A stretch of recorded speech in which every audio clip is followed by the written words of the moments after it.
Primo caso nel veneziano di influenza H1N1, la cosiddetta febbre suina. Un paziente iesolano proveniente dall'ospedale di Portogruaro è stato trasferito a quello dell'Angelo di Mestre in terapia intensiva cardiochirurgica. Le sue condizioni si erano aggravate qualche giorno fa e a Mestre è stato sottoposto a una specifica ossigenazione extracorporea.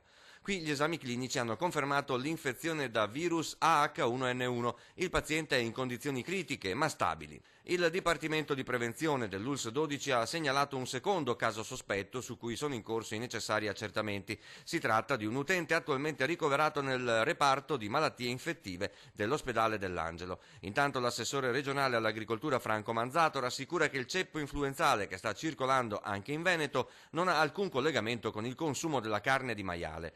Secondo dati della regione si può stimare che circa 45.600 persone siano state finora colpite da influenza in Veneto. Quest'anno l'incidenza è di circa il triplo rispetto allo stesso periodo, 96 casi su 10.000 abitanti contro una media di 30 casi delle ultime 5 stagioni. Il tasso regionale è nell'ultimo periodo nettamente superiore a quello medio nazionale, che secondo i dati finora disponibili si attesta attorno ai 57,7 casi ogni 10.000 residenti.